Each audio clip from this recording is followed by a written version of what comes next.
Coucou, on se retrouve aujourd'hui pour un tag. Ça fait super longtemps que je n'ai pas sorti de tag. J'ai l'impression que ça fait une éternité, moi qui habituellement suis assez prolifique par rapport à ça. Je vous avouerai que pour celui-ci, je me suis quand même bien torturé les méninges. Je vais l'intituler Sur le chemin des 22.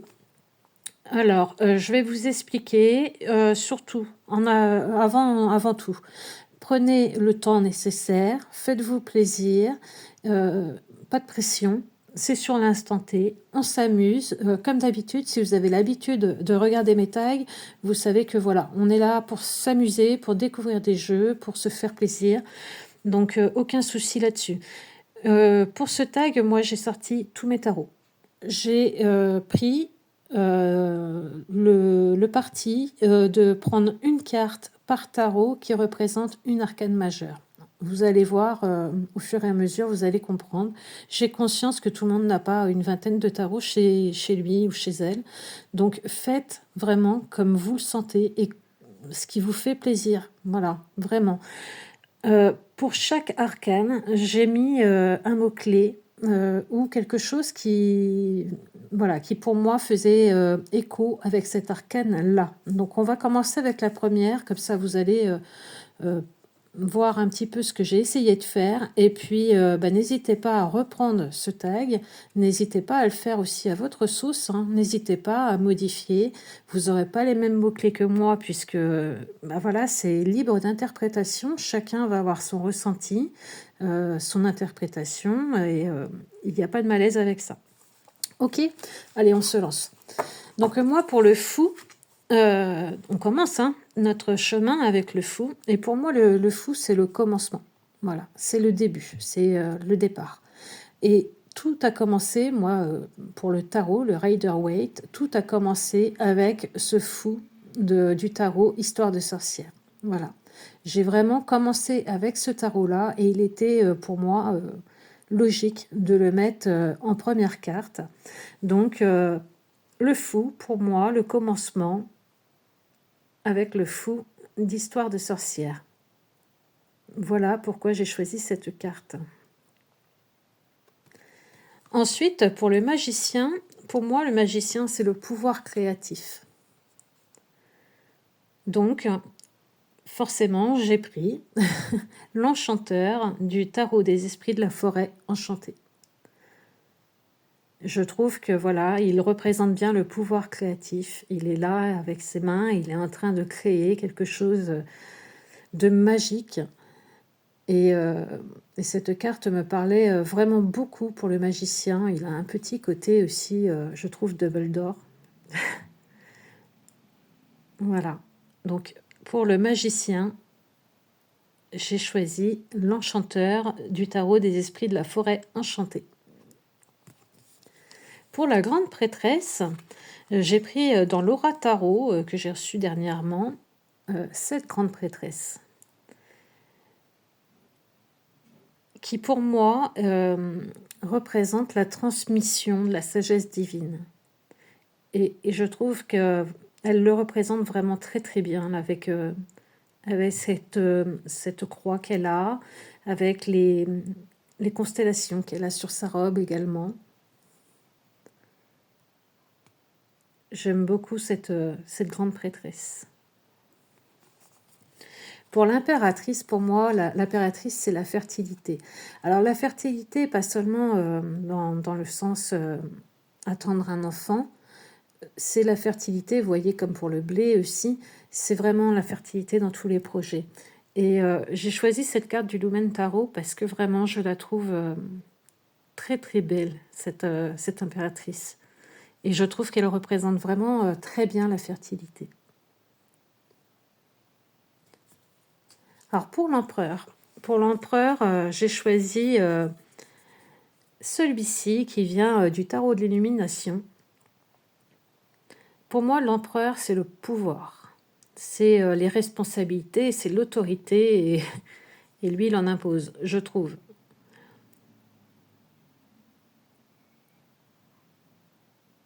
Il est vraiment très beau, j'aime beaucoup, moi, tout ce qui est jeu comme ça, avec des dorures, avec de l'holographie, j'aime beaucoup. Pour le hiérophante, j'ai choisi dans le tarot du jardin de la sorcière celle-ci.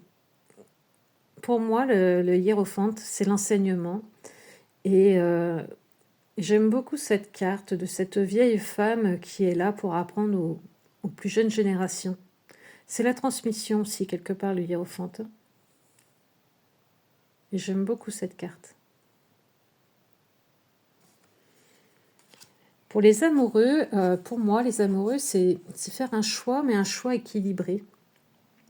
Et dans le Alice in Lunas, j'ai beaucoup aimé la représentation des amoureux, puisqu'il n'y a pas une identité masculine et une identité féminine. Nous avons uniquement l'archétype d'Alice, qui choisit entre deux biscuits. Et c'est un choix, somme toute, équilibré. Donc j'ai choisi cette carte des amoureux. Ensuite, pour le chariot pour moi, c'est tout ce qui est déplacement, la vitesse, tout ce qui est très rapide. J'ai choisi cette carte du Witchy Tarot, non, du Cozy Witch, pardon, je me trompe de tarot, le Cozy Witch. Je le trouve vraiment très très bien comme chariot, ce vélo avec ce sorcier ou cette sorcière qui est là à vive allure, qui tient son chapeau, et puis ce petit escargot à côté me fait beaucoup rire.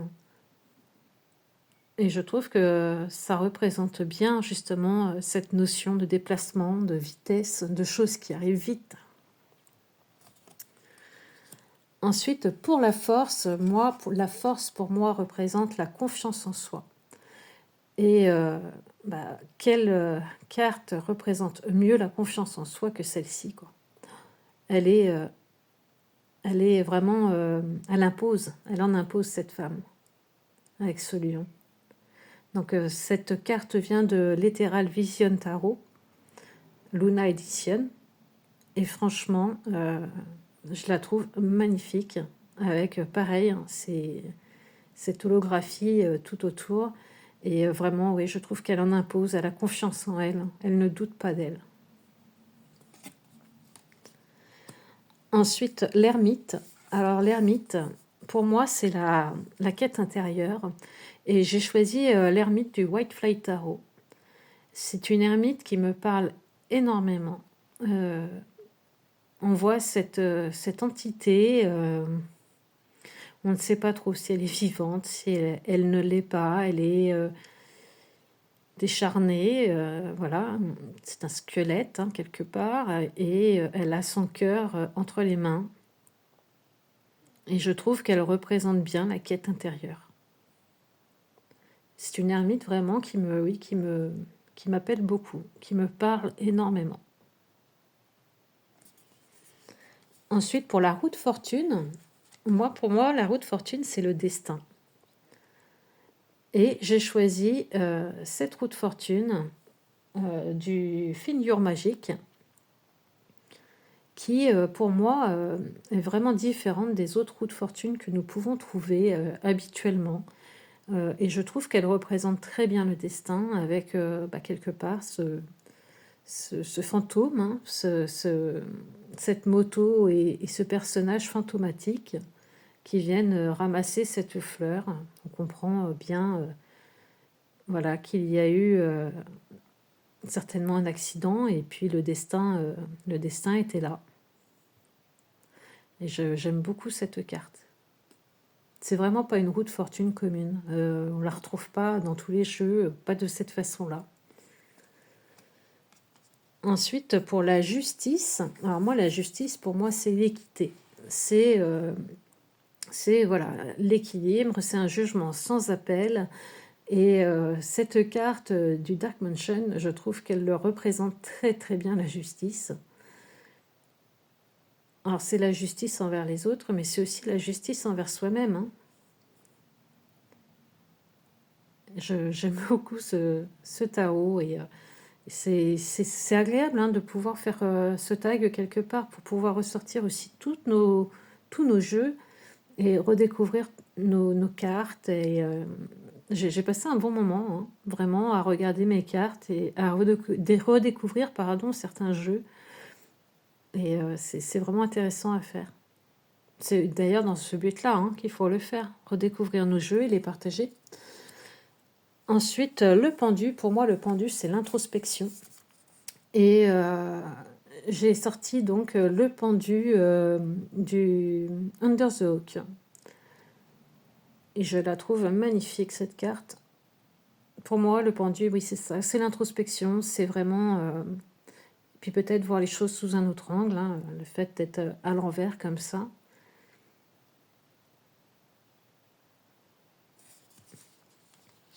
Ensuite, nous avons la mort. La mort, moi j'ai choisi la mort du Goodness Tarot. Je n'ai pas d'autres illustrations de la mort qui me parlent autant que dans ce jeu-là. C'est d'ailleurs cette carte-là qui m'a fait acheter le jeu. Voilà. Donc pour moi, la mort, c'est le passage de l'ombre à la lumière. C'est un passage pour moi.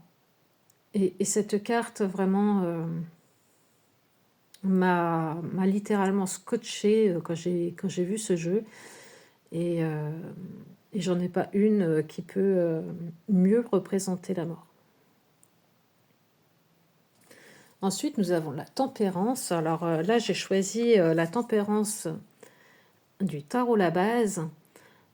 Et pour moi, la tempérance, pardon, c'est faire le lien entre les opposés. Hein. C'est ce yin et ce yang.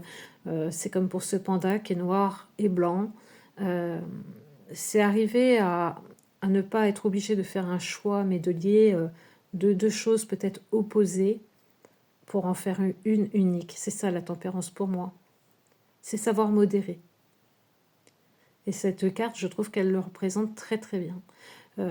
Si on regarde bien, on a aussi, vous voyez, comme un costume et puis des baskets. Bon, on dirait, non même pas, c'est même pas des baskets, mais bon, on a l'impression que la tenue, c'est pas évident à regarder comme ça, mais voilà, la tenue, je dirais, on va mettre plusieurs habits différents ensemble et ça va constituer un bel ensemble. Je ne sais pas du tout si je suis claire, mais voilà. Et cette carte, je trouve qu'elle représente très très bien la tempérance. Ensuite, pour le diable, alors pour moi, le diable, c'est les addictions. Et quoi de mieux que mon précieux. Donc celui-ci, c'est le tarot de la connexion mystique de Karen Jasby. Et ouais, c'est ça pour moi. C'est les addictions, c'est voilà, c'est la tentation et comme c'est écrit sur la carte. Et je trouvais que cette carte représentait très très bien le diable. Ensuite, nous avons la tour. La tour, pour moi, c'est l'effondrement des fondations. Donc, je l'ai pris dans le tarot mystique. Pour moi, ça peut être l'effondrement de nos propres fondations. Voilà, c'est peut-être devoir laisser, oui, peut-être nos fondations se fissurer, peut-être tomber, mais pour quelque chose de mieux. Peut-être que nos fondations étaient mauvaises, peut-être qu'elles étaient sur du sable. Et pour moi, voilà, la tour représente cela. Ensuite, nous avons l'étoile, et pour moi, l'étoile, c'est l'espoir. Pour moi, l'étoile, c'est lever la tête vers le ciel et faire un vœu. C'est espérer qu'il soit exaucé. Pour moi, c'est vraiment l'espoir. Voilà, donc celle-ci vient du tarot renard de Célia Melville. Tout le monde le connaît. Et voilà, pour moi, l'étoile, c'est ça. C'est vraiment lever la tête au ciel et espérer que notre vœu s'exauce. La lune, alors pour moi, la lune, c'est tout ce qui est secret caché. Et là, j'ai pris le Woman Tarot. Cette carte de la lune, je l'aime énormément. Elle fait penser un petit peu à l'iceberg, hein, vous savez, avec la partie immergée. Et, et voilà, il y a tous ces secrets cachés. La lune, c'est ça pour moi. Ensuite, nous avons le soleil. Le soleil, pour moi, c'est le bonheur. Et cette carte du Fairy Tail Journée, je trouve qu'elle voilà, elle montre très très bien le bonheur, cette joie de vivre. Elle est peps, elle est colorée. Et pour moi, voilà, on y est, quoi. Le bonheur de vivre.